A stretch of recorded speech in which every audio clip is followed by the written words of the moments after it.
Hello there everybody, Sam's Trains here. Welcome back to the railway and welcome to the start of another exciting scratch-built loco project. This loco is going to be the most detailed and ambitious loco that I think I've ever attempted.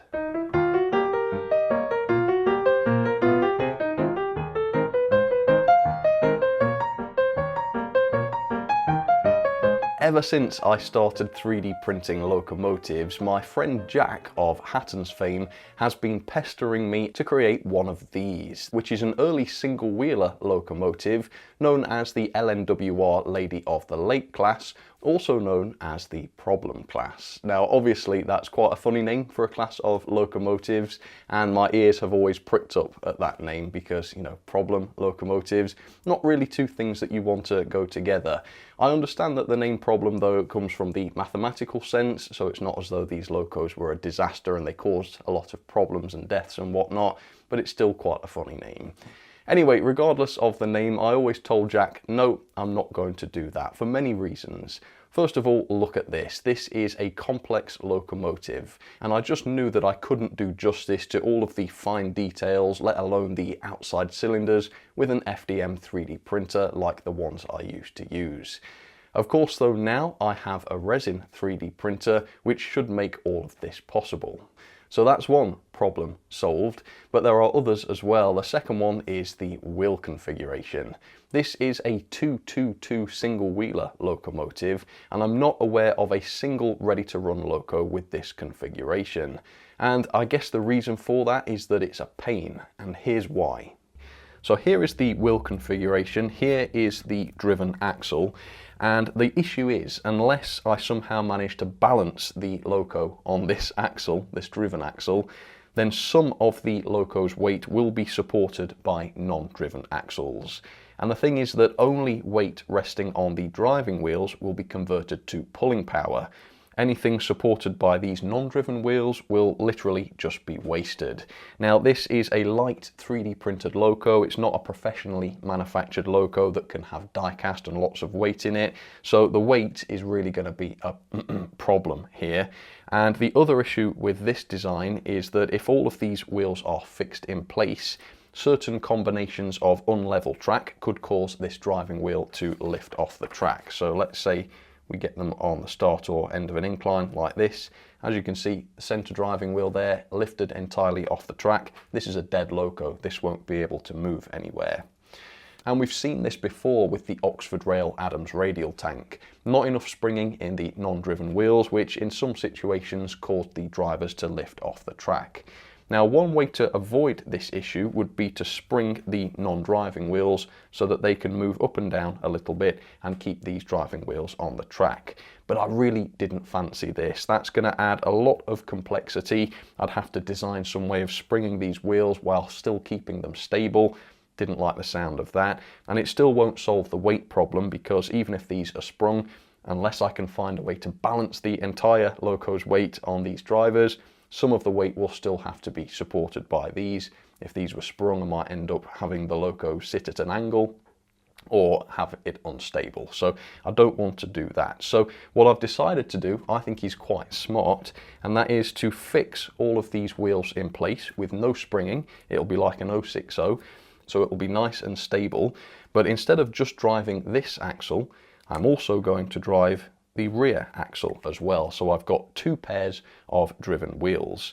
Now that means that I can put the lightweight coreless motor somewhere up here. So that won't put very much weight above the non-driving wheels. And then I can literally pack the area above these actual driving wheels with weights, which will put most of the loco's weight above driving wheels. And the beauty about this situation as well is that if we do get those areas of unlevel track, even if the driving wheels are lifted off the track, still most of the loco's weight will be supported by a driving wheel, which effectively solves my problem. So with the wheel configuration problem solved, the only thing stopping me creating a problem class is having access to all of the engineering drawings and information that I need to do this. And for that I need a book. And sure enough, I found a fantastic book. This is called An Illustrated History of LNWR Engines by Edward Talbot, and inside I found exactly what I needed. And sure enough, if I open this book up to around halfway through, here we have the problem class with lots and lots of drawings, and there's even a detailed engineering drawing here, which is absolutely marvellous. I've never had anything quite like this in designing a Loco before. But frankly, this book has caused more problems than it solved, unbelievably. And that's because the problem class, or Lady of the Lake, changed massively throughout its lifetime. So, I mean, here we can see it in its more or less original condition, without an enclosed cab. It's got a smaller boiler, it's got this very unusual chimney design. It was later on rebuilt to have an enclosed cab, different kind of chimney, different detail along the body. It was then later rebuilt yet again to have an even larger boiler, which obviously completely changes the shape of the Loco. So I have to decide on a version of the model that I want to create. It's going to be too much trouble to try and cover everything. So I've tried to go for the one that I think is most unusual, because it is an unusual Loco, and I'm going to go for more or less original condition, somewhere on these pages. In fact, I'm going for this one, Lady of the Lake, because I like the lack of cab. I mean, I don't particularly like it, but I think that that makes it an interesting Loco. I want to have a go at the unusual chimney, and I think the smaller boiler makes the Loco look a little bit more dainty. So I have the drawings that I need to create the model. I've also got the ends, front and back, of this version of the Loco as well, which should set me up pretty well for creating a model. So now I truly have everything I need to create an LNWR Lady of the Lake. I'm going to start with wheels because that's where I always start, and after much measuring and testing out of lots of different wheels, I've settled on these for my Loco. So for the main drivers, I'm using the wheels from a Hornby single wheeler, which are pretty much the right size, and for the rest of the wheels, so the non-drivers and also the tender wheels, I'm going to use these 14mm wagon wheels that I found online. Obviously though, I only want the tyres from these wheels. The centres of the wheels have to be custom, and for that I'm going to be using my resin 3D printer. And here's the CAD for one of the driving wheels, and because these are designed for resin, I can put an unprecedented level of detail and accuracy into these. So for the first time, I've got scale thin spokes, I've got the little bolts on the outer wheel between the spokes, very fine axles, and even counterweights modelled into the wheel itself. Here's one of the non-driven wheels, which will also be used for the tender. This level of finesse just wasn't possible with FDM 3D printing. I've literally been able to make these as accurate as I like. Now that the wheels are sorted, I've designed this very basic chassis block from the drawings, and I've put in some stand-in wheels which have the correct dimensions and they're in the right position. Now, before I do anything else, I need to start looking at gearing these wheels. To gear two sets of different diameter driving wheels is a lot more complex than it seems, because the two sizes of wheels will actually have to spin at different speeds to match each other on the track. For example, if the small trailing wheels at the back spun at the same rate as the drivers, they'd be way too slow. Instead, they actually have to run much faster to look realistic. I won't bore you with the mathematics of working all of this out, but essentially I came up with 3 different gearing options. All of these gear trains will do the same thing in terms of gearing, but the numbers of teeth vary slightly, which has given me 3 different gear trains of slightly different lengths. My job is to pick the one that will fit best into the Loco. To figure this all out, I've used the drawings to design a basic running plate and body. The motor and all of the gears will obviously have to fit within these boundaries if this Loco is going to work. The body consists of a separate running plate which has the splashers and the sandboxers mounted onto it, and also the main Loco body, which consists of the smoke box, the cylinders, the boiler and the cab. Now, clearly all of these pieces will have to be detailed up and also engineered so that they fit together, but I can do all of that later on. So now, by tweaking the heights of some of the gears within the chassis, I've been able to place one of those proposed gear trains inside the chassis. And look at this, it looks as though it's going to fit, and I am incredibly proud of this. The gear ratios should mean that the smaller wheels should run at exactly 1.71 times the speed of the larger ones, and the whole thing fits neatly inside the body plus the motor. Oh, this is just so much fun to me. I'm sorry if this is boring, but yeah, it's incredibly exciting. So now I actually have a basic chassis, and this is just wonderful to work on because all of the constraints of FDM are gone. I don't have to print this thing on a flat surface anymore because you have to support it anyway. So the chassis can have this really unusual irregular shape, and it can also have the motor mount built right into it so that that's all one piece. I've built in slots for the bearings. Yep, the Loco's going to have proper bearings. I've cut cavities out of the chassis for the gears to fit into so that they've got clearance. I've even added a couple of base keeper plates for both of the sets of drivers. Because of the unusual shape of this chassis, the Loco's actually going to have 3 base keeper plates, which sounds overcomplicated, and I suppose it is. That's 1 for each of the Loco's sets of wheels, but I feel that's necessary to make it look good. As you can see, the chassis has now developed even further. I've added all of the screw holes. There's a screw at the front which goes through the chassis into the Loco body, which holds that on.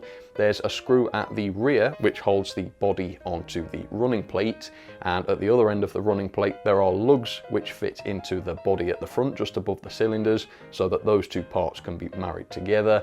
And then finally there's another screw at the back of the Loco which holds the chassis onto the body at the rear of the Loco, and it also holds the rear base keeper plate in place. So screws, that's a check. Because I can create incredibly fine parts with resin printing, I'm even going to include working connecting rods and cylinders. The moving piston will be made of a 1mm round rod, and the sliders for the crosshead will also be made of these rods. The rest will be printed in resin, so the rods will be fragile, that's for sure, but they should be functional if they are designed and assembled carefully, and of course that will be necessary. I've also added these trenches into the chassis which are going to hold the pickup wires. The aim is to deliver these pickup wires to the driving wheels just under their base keeper plates, so that's just here for the main driving wheels and here for the rear driving wheels. Then these wires can be bent into place to make contact with the metal tyres. The wires then come out here at the back of the motor so that I can solder power to the motor. So now, in theory, I should have a locomotive that works. And before I go any further and design the details into this thing, I need to create a prototype to see if the mechanism is going to work. And I've taken the liberty of doing that already, and here is the prototype. So, like I say, this is very, very bare bones. It has no detail on it whatsoever, but most of the mechanical components are here in the model. As you can see, I've already got the connecting rod fitted to the Loco. That does work, although I'm going to take that off for this test because I've since removed the crosshead now that that's been tested. But I want to demonstrate this to you to show and prove that the mechanism I've designed here is actually going to be viable. So let's get this down onto the track. Obviously it doesn't have its tender yet, so it is just relying on the Loco pickups, but this is just a proof of concept before I go on and finish the Loco. So it's a very exciting step. Let me show you. So let's show you this thing working just to prove that it does. Yeah, as you can see, reasonably nice and smooth. This is the first print of all of the different parts, the first time I printed the gears. So obviously I am going to have to fettle things and improve things for future prints, but that's fine, that's expected. As you can see, there's no discrepancy in the speed of the front drivers and the rear drivers. In fact, I don't think you'd notice that both sets were driven, but of course they are, which is awesome. And the speed is not too bad. Obviously we've got quite a large set of driving wheels on this Loco, so you'd expect that this would be quite a fast runner, and it's reasonably fast. Let me show you it at 50. Yeah, pretty fast, but because it's got that quality cordless motor in it, it is able to go slowly too. So let me try and demonstrate a crawl. Obviously it's going to be a bit unreliable because of the lack of pickups, but ooh, yeah, it's cutting out unfortunately, but you can just about see what this should be capable of if it can maintain power. Yeah, really struggling, but yeah, I'm confident that it can do okay. And let me also show you it around the track. So let's go for about 30 speed, show you that. Here it goes. Yeah, second radius, okay. Oh, it's cut out, but not derailed, that's the main thing. Let's give it a little nudge. Yeah, as you can see, quite happy on the track, which is good. And to say it's not got a tender coupled, it's running really quite nice, smoothly and reliably, which shows that the pickup design is okay. And I think the crawl will be better as well once I've got an extra 3 pickups going to each rail. So overall, I think it's looking really promising. The design works. It's not an efficient design because obviously I'm gearing the speed of the motor down massively for the main driving wheels, and then I'm gearing it back up again so that the non-drivers run a lot faster. But these coreless motors are good, and this one seems to be overcoming that inefficiency quite nicely. So it's looking good, it's working nicely. I can now move on with the design. Now comes the detail. Because this is going to be printed in resin, for the first time ever I am making 0 compromises. Every little detail in the drawings is going onto the Loco. So I've started with the chimney. I've tried to replicate that odd design at the top as best as I can. It's tricky to find a really good picture of this, but I think I've done a fairly good job here, and the rivets will be added later on. The dome on the top here will be a separately fitted piece, and I'm only doing that because it will make painting the boiler and the banding much easier. I've also got these safety valves, and this was quite a stretch to my CAD design skills really. I was quite surprised I was able to make something look quite this good with this much complexity.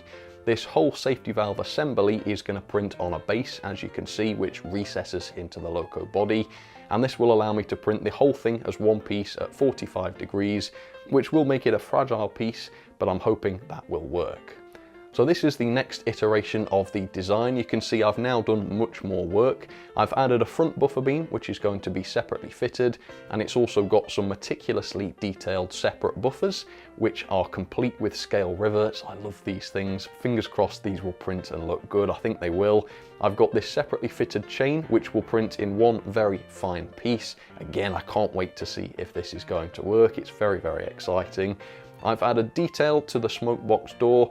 All of this area is going to be black, so I can utilize resin 3D printing to print all of this detail right onto the body, with the exception of this rail at the front, which will be a separately fitted part because I want that to stand out. I've also incorporated a handrail into the side of the boiler and smoke box. This is actually going to be an FDM printed piece because I like how fine the FDM printed handrails were that I did in the past, and they're also a little bit stronger than resin, so they'll be a bit easier to handle. I've also put these cutouts into the center of the splashers. I think this is a very important part of the Loco's aesthetic. It's going to be tricky to print these and support each bit of this properly, but with a bit of effort I don't think that will be a problem. I've also added this front cab wall, which is going to have separately fitted window frames on both the front and the back. It's going to be very fiddly. Maybe I'll have to miss the back ones off if it's too fiddly, but hey, I'm going to give this a try. I've also designed a cab piece that fits onto the rear of the firebox, and the idea of this is that it's going to be printed separately from the rest of the body and at a different angle, so that I can pack this with all of the detail that I want and it will all print properly. I'll show you this design later on. As you can see, I've now added even more detail to the front of the Loco above the buffer beams, and this is looking amazing. It's quite incredible that you can do all of this in SketchUp. I know quite a few people have been surprised by what I've done in SketchUp in the past, and this is a step up. I've never done so many rivets and little details before. It is incredible. I've added the clack valves to the side of the boiler, and these are going to be separately fitted parts. I've got the little tiny reverser rod on one side that pokes just out from behind the sandbox. That's going to be separate as well. I've also got sanding levers on the design. Each of these levers is going to be split into two so as not to interfere with the driving wheels, and again these are going to be FDM 3D printed for their rigidity. The pipework on the boiler here is going to be moulded in inverted commas into place. For me, this is just personal choice because I think the shape of these pipes is going to be a bit too complex to try and print separately, and frankly I would rather print them as part of the model and then paint them as best I can, rather than trying to print them as separate pieces, somehow trying to paint them without damaging them and then trying to fit them to the model. I think this is just a better way of doing it for me, but we'll see. It's all a bit of an experiment. It is all clear of the Loco's boiler lining, so it shouldn't interfere with that too much. These tiny turning wheels near this pipework though will be separately fitted, and I believe these are officially the smallest part of the model. Will these print? I'm not sure. I've also got the whistle here, which will also be a very finely separately fitted piece. So now the Loco is really starting to look detailed. As you can see, I've added rivets to the smoke box, the sides now. I noticed on some of the drawings and photos that some of the rivets were larger than others, and so I've replicated this on the model for a bit of extra detail. The cab sides also have some small rivets on them as well.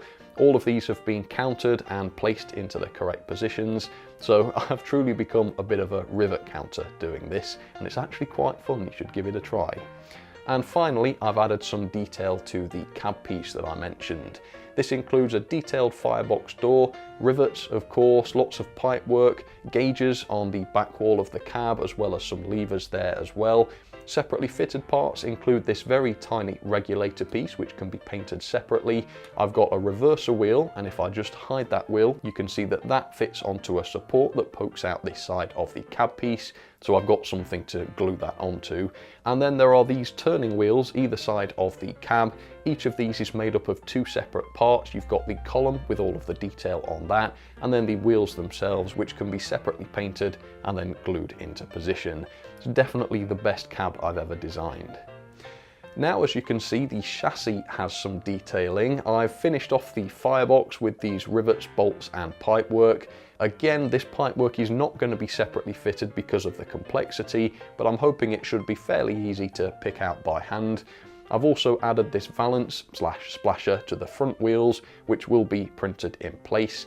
And there's also a few rivets added here and there, again from the drawings, just to add that little bit of extra detail. So now I have a finished Loco. It's time to move on to the tender. The tender wheels are going to be the same as the Loco's non-driving wheels, so I've not got to design anything new here. I've started the tender by placing 3 sets of these wheels into the correct position. Then this basic chassis will hold those wheels in place, as you can see, and this will later be used to support the tender body and the rest of the detail.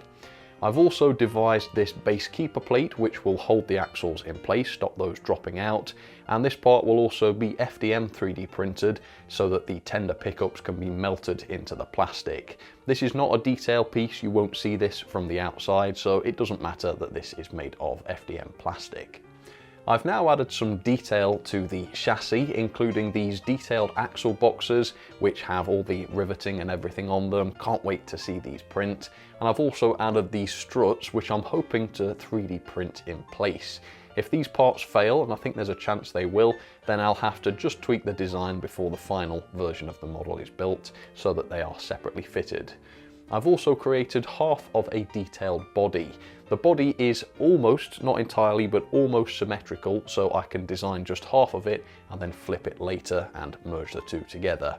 This includes this very interesting top piece which tapers upwards. I've actually done quite a bit of this before with my Gladstone, my Copper Knob, and I think 552 had a similar sort of tender. So yeah, old hat at that, that's not a problem.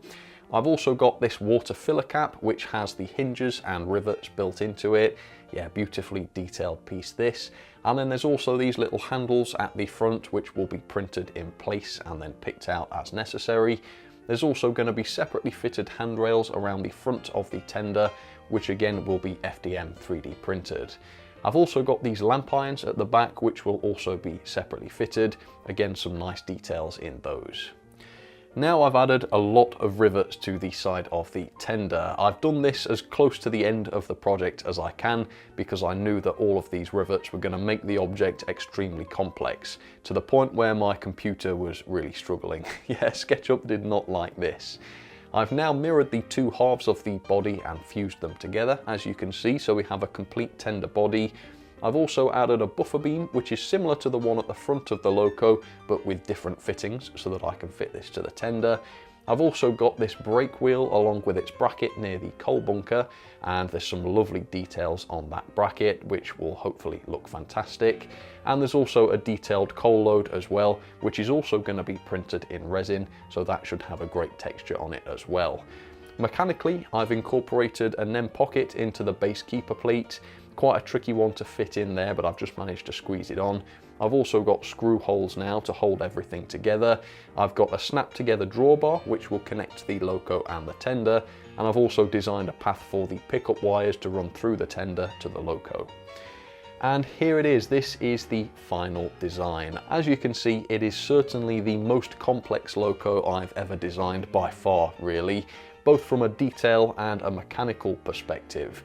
It's got more parts than ever before, and the complexity and the fidelity on those parts is better than ever as well. I think these renders look like almost the real thing, so I'm incredibly proud of this. Obviously, it's been an awful lot of work. I've been working on this for over a month now, but it's also been very rewarding. I think all of this will come together to make a really beautiful Loco. But that's if it all works, and I'm actually quite nervous now because at this point I have spent a lot of time developing this locomotive, and unless all of these parts actually fit together and work properly physically, then I've wasted that time. So there's a lot at stake here. If there are problems, I'm going to have to fix them, otherwise this project will have to go in the bin. And we're going to find out next time whether that is the case or not. So tune in again soon. I'm going to be printing out all of these parts. Hopefully they will all work. There's some very, very small pieces here, unbelievably small. Will I be able to assemble them? Is it going to be a practical model to build and paint? That's what I need to find out. So I'll be back very, very soon. Please keep those fingers crossed in the weeks until then. Might be painful, but please do it. And I'll see you very, very soon. So thank you for tuning in. I'll catch you on the next one. Cheers, everybody. You take care.